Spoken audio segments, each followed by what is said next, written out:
right now because I know I see these and I want to go to look for them. I think it was United Van Lines.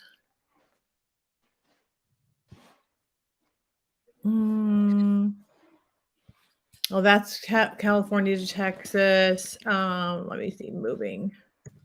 Yeah, there's a lot of people. I know I've got 3 family members that are about to be moving to California or moving here from California. And then they've got friends that they're saying that they're going to send me to that are moving here from California as well. And yeah, Gonna drive the it's going prices to up. happen. I'm sure it's going to happen eventually. Oh yeah, yeah. Let me see if I can find this. I know I'm trying. I'm getting my sister. I'm like telling my hurry sister, up. let's go. Like 2 of my sisters are going to be moving here from California. My dad's going to be moving here from California and his wife. And then he's got a buddy of his that him and their family are moving here. Yeah, what are they not liking about California? So my dad, I think he just wants to be closer to us. Like all of his grandkids are here. Oh And yeah, yeah. his kids are here. But I think a lot of it too is he wants to buy some land and he wants to have a ranch and he wants to do all these things too. And and I think it's because of, the price increase that's happened over there too. He'd be able to, with what he does, he'd be able to make a killing out here in Texas for what he does in California. Like he's over 6 figures there. So I mean, of course he's going to do great here, right? Right. And so, and then my sister, she makes great money. She works from home as well. I really could not tell you exactly what she does because she still has not to inform me all of the inside of it because I think she just don't want me to know about it too much because she thinks I might take it over or try to do it too. I don't know. Um, but she's wanting to move down here just to get away. I guess, and a lot of it is because of the craziness that's going on over there, right? Yeah. Like, here the top inbound states of 2022 were, and believe it or not, I'm looking at this now. I don't know if you guys probably can see me or looking at this. Were Vermont, Oregon, Rhode Island, that's a tiny state, South Carolina, Delaware, North Carolina. Now this I don't get at all. Washington, D.C., except, well, maybe I do get it. South Dakota, where my cousin just moved, in New Mexico and Alabama. Texas is not on that list. oh, wow. Isn't that interesting? But this is from, one source. And I think that what they're looking for is more rural areas. Now, here are the top outbound states. We are also not on this list. So, as you can probably guess, New Jersey, Illinois, I don't know if you know that Illinois, they were right at the beginning have a law where they were going to totally just take away bail, no bail for anything. And a group of attorneys filed a suit to stop that. So it may happen or it may not happen. And that's my home state. So it makes me so sad to hear how, basically Al Capone has taken over the city again. New York State, of course, Michigan, Wyoming, which is really weird because I would think people would be moving to Wyoming, Right. Pennsylvania, Massachusetts, and no shocker there.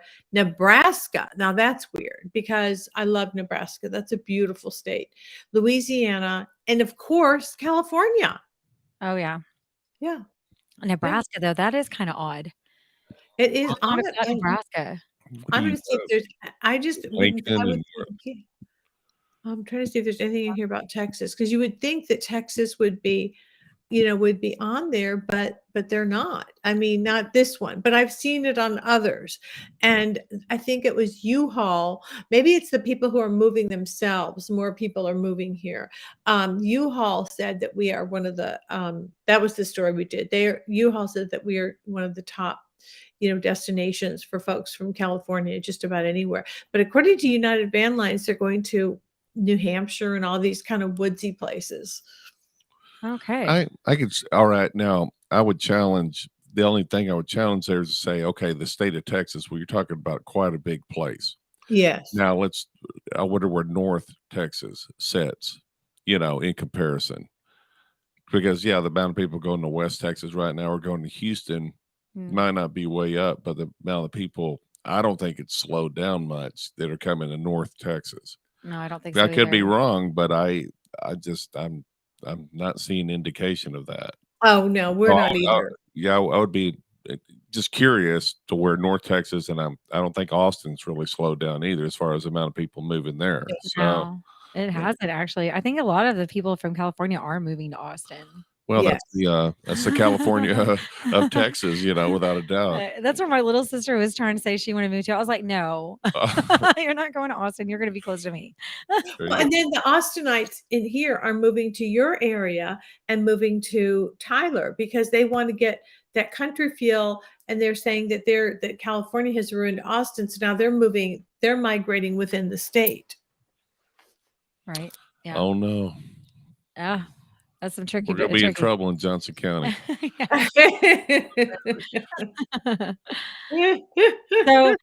I did want to talk. I know you had there was an article too about the Dallas is shifting the property tax burden.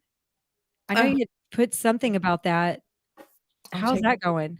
Well, we are getting ready to really cover property taxes both in Dallas and at the state level too, because I'm hoping this year that Austin is going to do something to relieve these property taxes. But there's the all eyes on the 27 billion surplus in the 2023 Texas legislative session and 5 bills to watch. And of course, Dallas is the city council. We think everyone is going to run for reelection, which is kind of a joke because they really shouldn't run for reelection. In my opinion, they should probably just resign. But yeah, but well, I'm very mad at them because they all voted themselves a raise of $1,000 a month this is back when the gas was high as a transportation thing. And I'm like, well, I want someone to challenge that because if you can just vote yourself a transportation budget increase, what else can you vote for yourself? It's all tax dollars, of course. But they're coming up. The big battle in Dallas right now is going to be the Airbnb battle because people don't want them in neighborhoods, and I think it's going to be a really tough battle. It'll be interesting to see what happens. But property taxes, no. I just tweeted something this morning to a group that is really trying to push for affordable housing. And I said, you guys are forgetting that, what hurts affordable housing is property taxes. I mean, when people can't afford their property taxes, in many cases, there are people paying as much in property taxes as they are for their mortgage. And I know that there are some stories you're going to be reading on Candy's Dirt coming up where one of our editors, for example, went to an attorney and she put her home in an LLC, which her attorney assured her will not have anything to do or affect her status as that being her homestead status. So got it all done. What does DCAD do? They turn around and they charge her more taxes on that property because it's not a homestead. And see, when you've got mom and pop landlords out there who own a couple of apartment buildings and are providing affordable housing to people, well, they're getting really hit with the taxes because those aren't homesteaded. So they're paying the absolute top rate. So Karen called the city and said, you've made a mistake. I am homesteaded. You failed to apply the homestead exemption to my property taxes. They said, well, just go ahead and pay it and we'll give you a reimbursement. And she said, I don't have like $5,000 just sitting around just to send to you guys for taxes. So, there has to be a reality call, I think, with a lot of our government institutions to realize how they're stressing, homeowners out so much. And I think that if you want to talk to me about affordable housing, I'll talk all day, but you got to talk about property taxes because that's a big part of the story. Absolutely. I would have to agree with that because that's been one of the biggest deterrents or why those have backed out of some of the properties, right? Once they're in the loan, once they start realizing what their property taxes is going to be, then they're like, well, wait, no, thank you. I don't want to do this. So, well, and I do hope that was a big problem back that caused the mortgage crisis is, I'm not trying to throw builders under the bus, but the lenders that were working primarily with the builders, no one was telling people, hey, these taxes are going to go up. So, if people aren't prepared for an increase, it's going to cause issues. And if they can barely afford the payment that they qualify for, what are they going to do if their payments go up 100, 150 a month or higher? So it is a problem. I hope that Austin does do something about it, because if you're saying there's that kind of a surplus in there, Candy, then Mhm. yeah, there needs to be something done, because it's ridiculous. I think, is it Texas the highest now? Did I read that correctly? Yes, Yeah. I mean, in fact, I'm pulling it up right now. Property taxes and housing affordability. And oh, there's another interesting topic for us is on institutional home ownership, but let me look at this up. Let's see. 5 bills to property tax relief was among Lieutenant Governor Patrick's list of legislative priorities. Texans pay among the highest property taxes in the nation. We are either number 1 or number 2.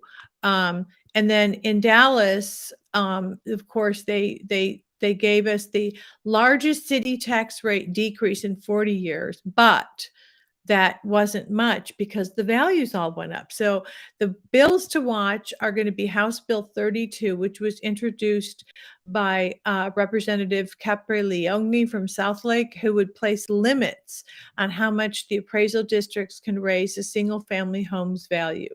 That's going to be interesting. I'd love to just cap it and say no more. And then now this is interesting.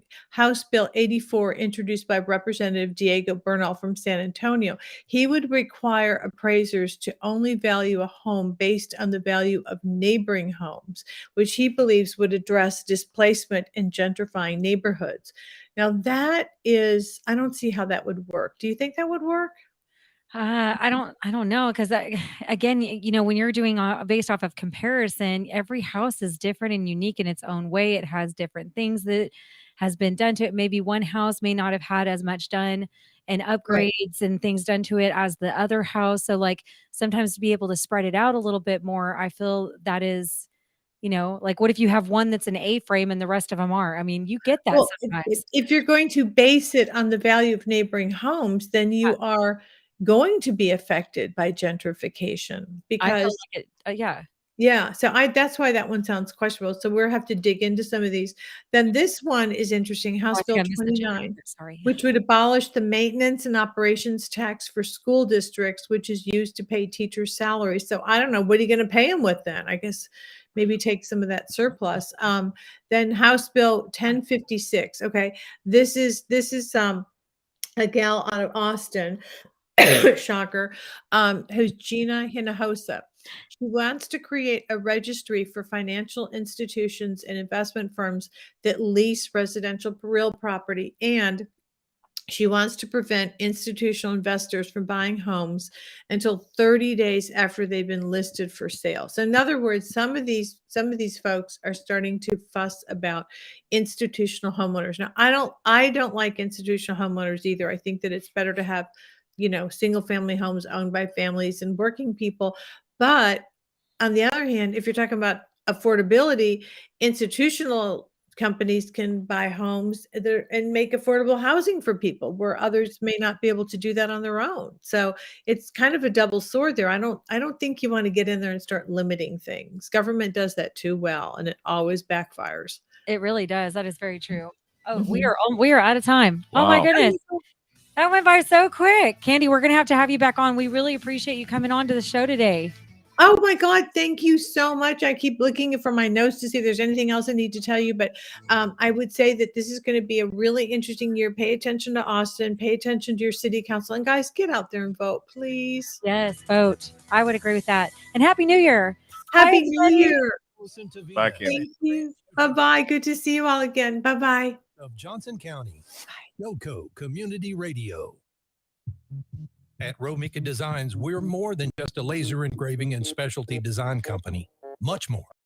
I'm Ron Phillips, co-owner of Romika Designs, and if you can dream it, we can probably make it. We can custom laser cut and engrave on nearly all material. Great for one-of-a-kind gifts, home decor, business and specialty items, or personalized and logo designs created just for you or your company. Allow us to become your go-to gift and specialty project partner.